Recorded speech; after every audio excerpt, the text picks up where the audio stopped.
on Jen. I'm here with Brian Drolet. Am I saying that right? Drolet. Drolet. Drolet. Writer and co-director of Be Like Trees. Like the hat. Thank you.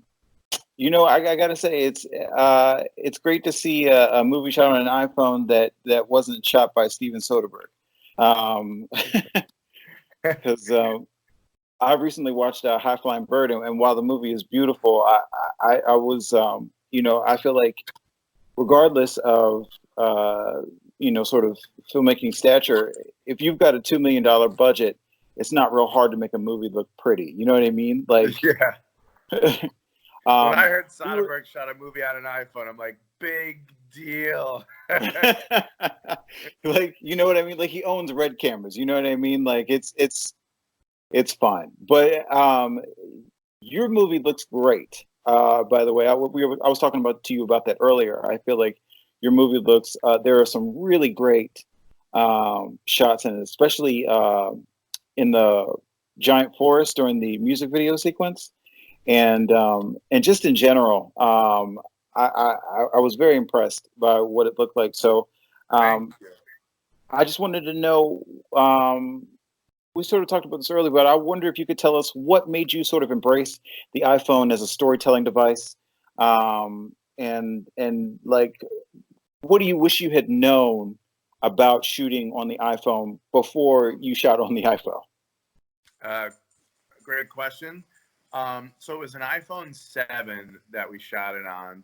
And the way that it kind of happened was, I'd made 2 independent movies kind of in the system. First movie I made, I raised $110,000, shot it on a fancy camera.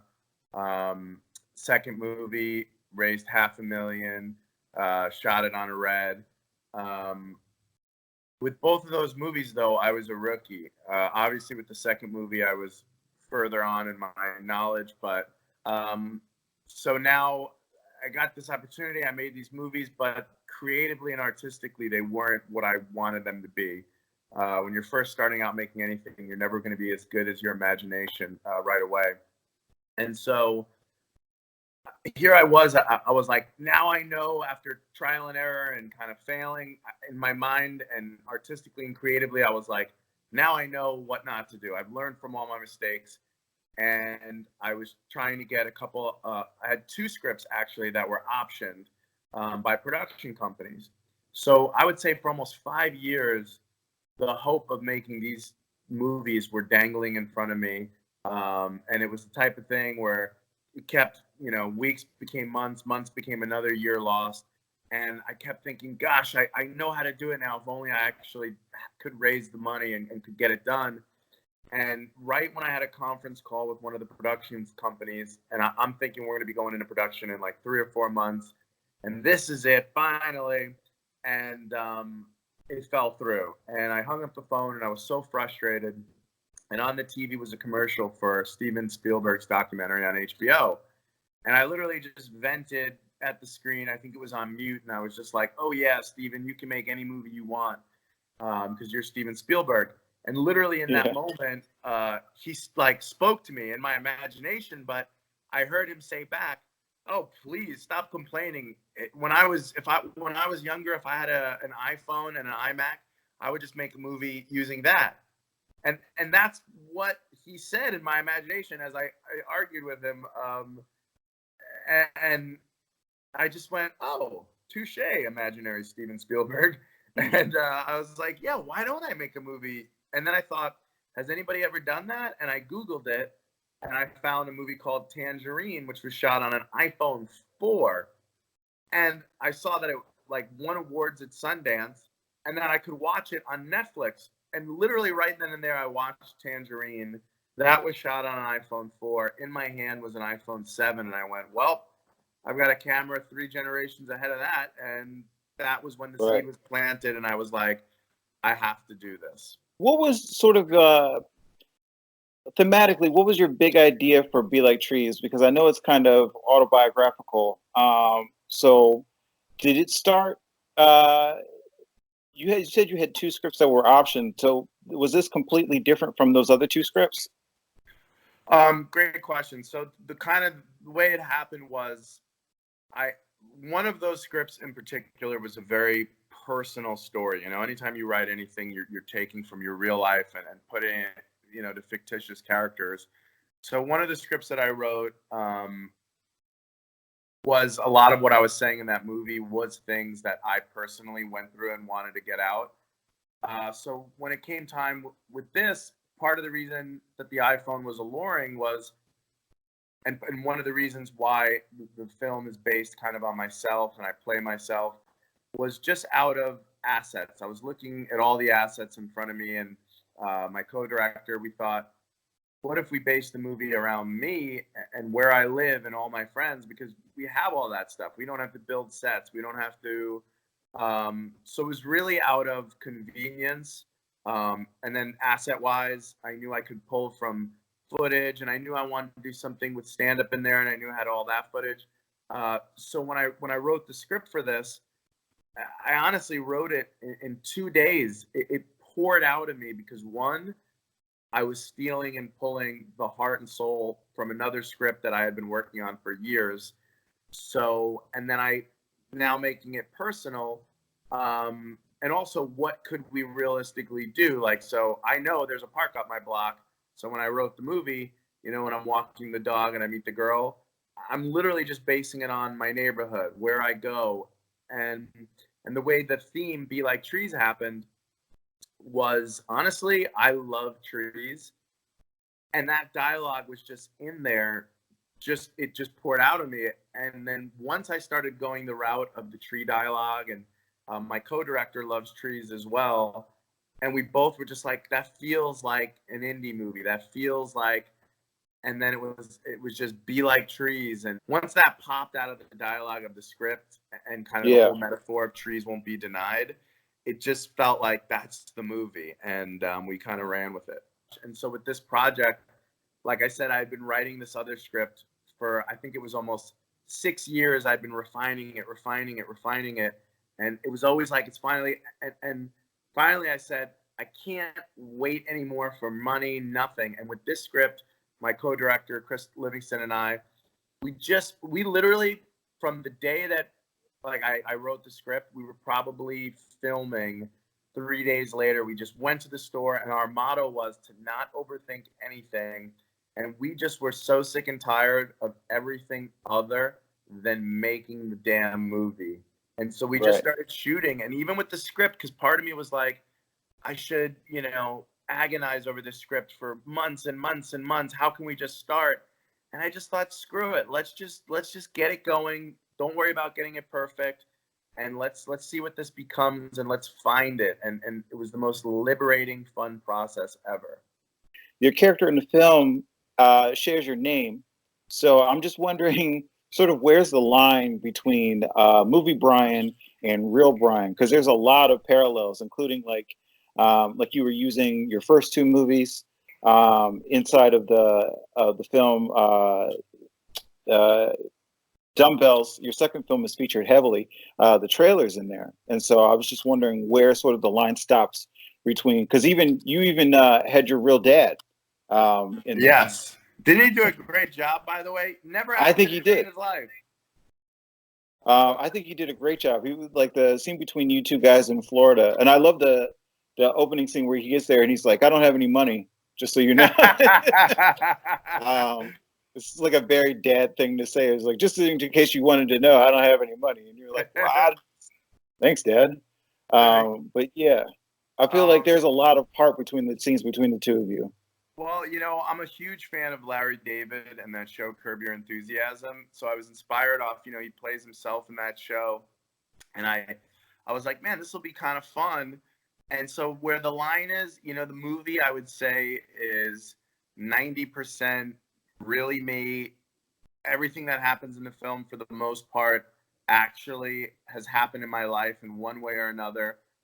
Where there's some differences is, you know, in the movie Brian, he's never done stand-up before in his life, and he has deep-rooted anxiety about trying. And in real life, I did stand up like 10 times, like 10 years ago. Actually, the first time I ever did stand-up was on MTV's The Hills with them filming me.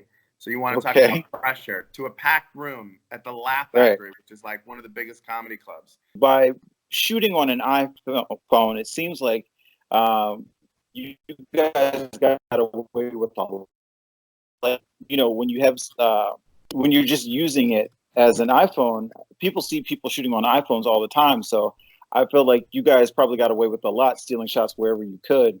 Everywhere. Yeah. What did you guys? How did you guys rig it out? Were you guys? It seemed like you guys were using some sort of third-party lens, like an anamorphic.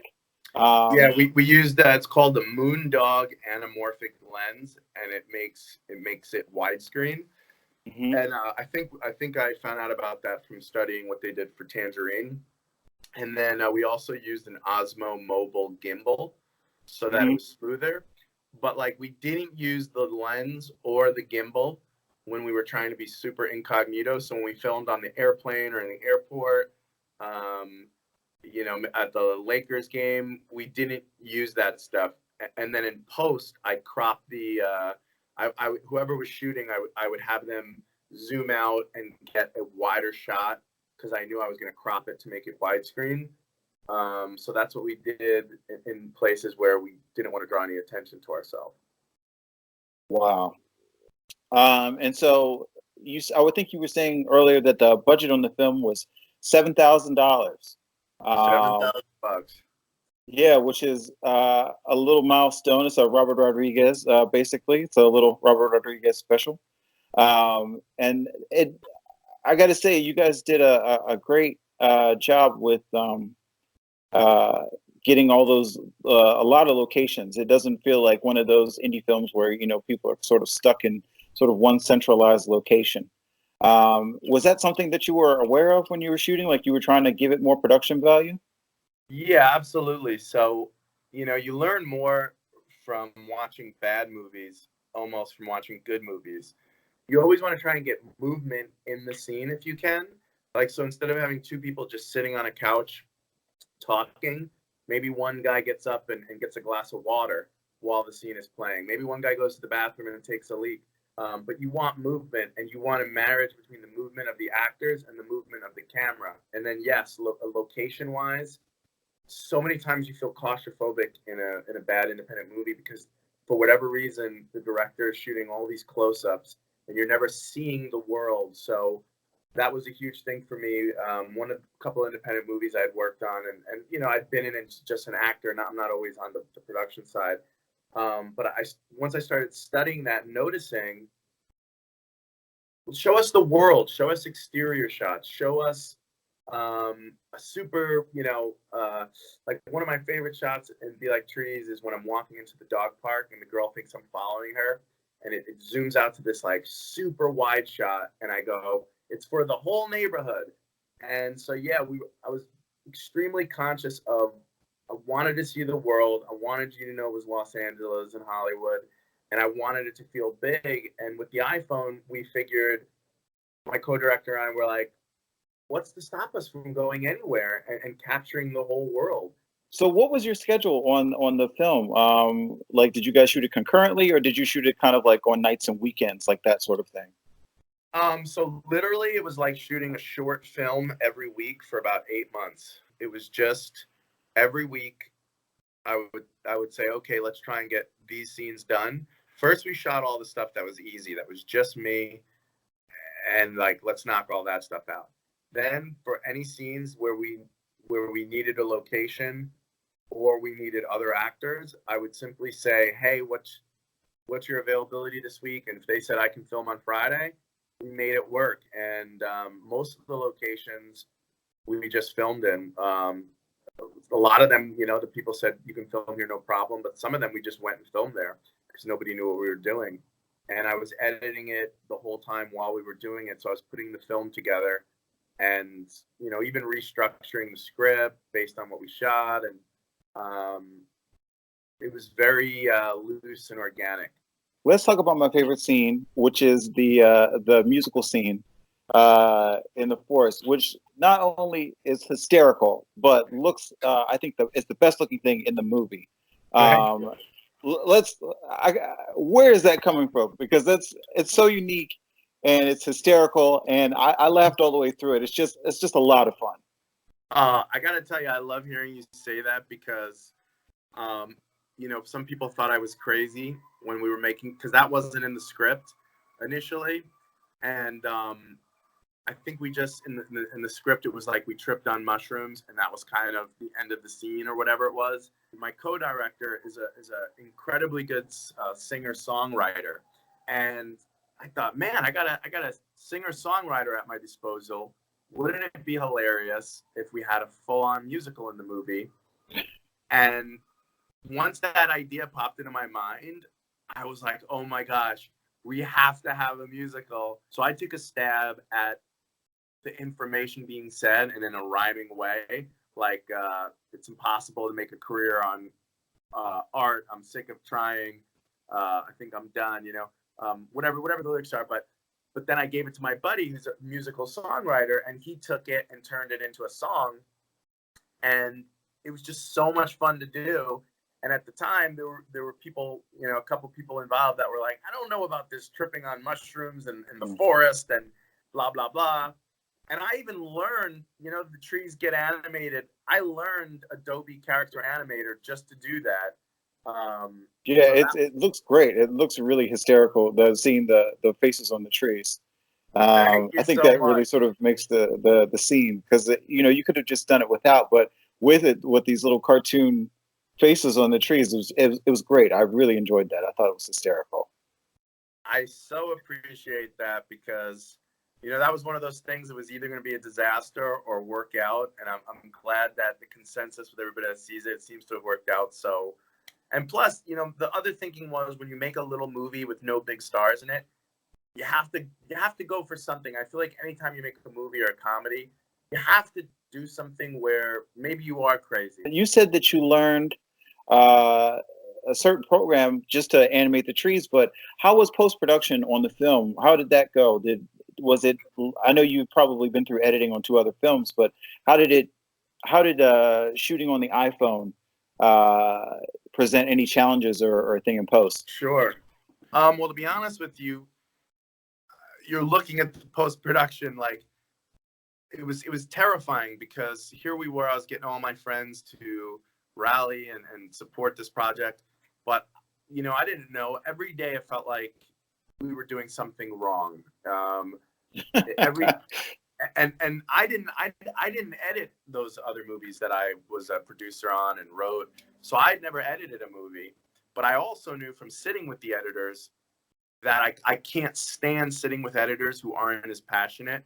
Like, I'll sit there for 40 hours with no sleep and just drink coffee nonstop to get a scene or an edit right. And especially with comedy, the edit is everything. Comedic timing is everything. And a lot of editors, Absolutely. they just want to get it done.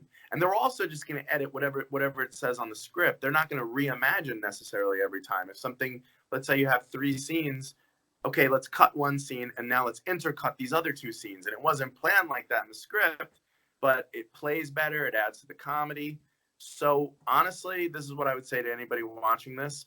I've never edited a movie. I didn't know how to use the program, but all I did was go to Google and YouTube and type how to. There's nothing you can't learn. There's a tutorial for every step of the way. But with the iPhone, it was so simple. We used an app called Filmic Pro. Yeah. And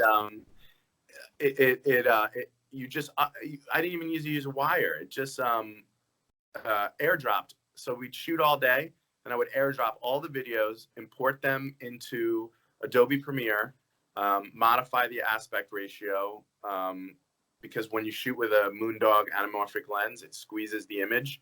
So you have to unsqueeze everything. And there's another great program, which I didn't know about at first. And then when a filmmaker friend found out that I was syncing up the sound manually, he was like, dude, you're crazy. There's a program called Pluralize where you can dump all your media, your video, and your good sound, and it'll sync up all the good audio. You can just delete the camera sound. And But yeah, so post-production, I even learned how to do color correction. I had somebody do a pass of color correction for me, but then I changed the edit so much and I didn't want to bother them. So I'm like, let me just Google how to color correct in Adobe Premiere. Right. Well, the colorists, I feel like the auto mechanics of the film industry. Like, if you know how to do it, go ahead and do it. You know, you know how to change your own oil, go ahead and change your own oil. But I feel like a lot of us are just kind of like, I'm not mechanical. I don't know what I'm doing under the hood of this car. And so we just hand it off to someone and you know, like, you know, you get these problems later and you're just like, well, I'll just live with it because I don't know what I'm doing. Like that sort of thing. You're absolutely right. I mean, and that's, you know, I did that for years. I wanted to step up to the plate and direct and edit and do all this stuff. But it's so easy to talk ourselves out of things and go, but I don't know how to do that. I'm telling you, there's nothing you can't figure out with Google or YouTube.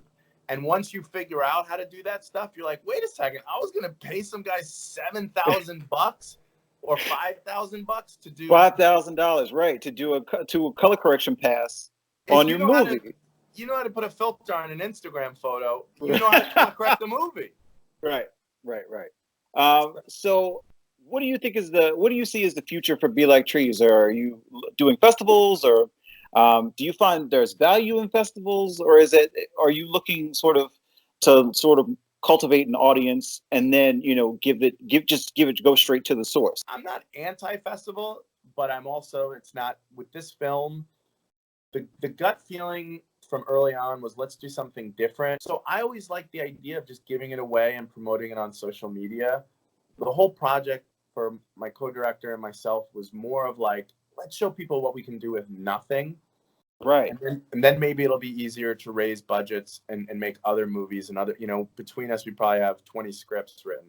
So our plan as of now is we're planning, we're going to have a premiere here in Los Angeles. We're going to invite like over 300 people. I think the theater is somewhere to 300 to 400. Going to try and invite, you know, agents, managers, producers, as much industry people as we can, have a little party, and then just put it on YouTube. I don't know what's going to happen with it. I hope the right people find it and see the potential and see, you know, what we bring to the table. Everybody that was involved in this. My great friend Jordan Eubanks is a producer and an actor in the movie, and him, me, and my buddy Chris, we just love creating, and so, you know, we'll see what happens. I hope it gets out there and finds its audience. I couldn't agree with you more, and I'm glad to have found somebody who sort of shares my sort of philosophy. It's one of the reasons why I started this channel, where I just wanted to empower people to create, you know, just to, you know, because I have this video where I say I don't really think of the iPhone just as a phone or a camera. I think it's, you know, it's like a mobile studio. You can do anything on it. You know, you can write on it, you can shoot on it, you can edit on it. It's really like there's nothing left to stop you except your own creativity. It's true. And, you know, so many people are waiting for someone's approval, waiting for, say, hey, this is a great script. Hey, here's your budget. Hey, we want to cast you. Hey, and it's like, you don't have to wait. The gatekeepers are dying. And if you're a really creative person, like imaginary Steven Spielberg said, pick up your damn camera, learn how to, you know, I always laugh. I know so many actors that ask me to edit things for them. They're like, you're an editor. And people say, you're a writer. I'm only a writer and an editor because I started writing and editing. and I didn't know how to do that stuff until I figured it out. You can literally just do this stuff, you know, and you're not going to be great at first, but do it 10 times. And by the 11th time, I promise you'll probably be pretty good. Right. So where can people find you on social media? And where do you think Be Like Trees is going to be released to YouTube? Sure. So you can find me on Instagram at Brian Drolet, BrianDrolet, at Brian Drolet. You can check me out on briandrolet.com. You know, I'm at Brian Drolet on Twitter as well. We also have at Be Like Trees on Instagram, at BeLikeTrees.com. And we're going to have a premiere here in LA. I'm thinking it might be the April 30th. That's like a 98%, not 100%, but it's looking like it's going to be April 30th. And I think we're going to simultaneously release the movie on YouTube. And the trailer is on YouTube right now. All right. and I will put links to the description to your channel and to the trailer in the description for this video. And Brian, thank you so much for giving me this interview. I like I said, I really like the film, and I wish you all the best of luck, man. Like I'm glad to see one of us out here doing it for less than $2 million. Well, thank you so much, Rob. Thanks for having me, and I look forward to watching your channel grow as well. And keep doing what you're doing. All right, man. Thanks. All right, buddy. Be like trees. Yeah, you love it, Qui-Gon Jinn.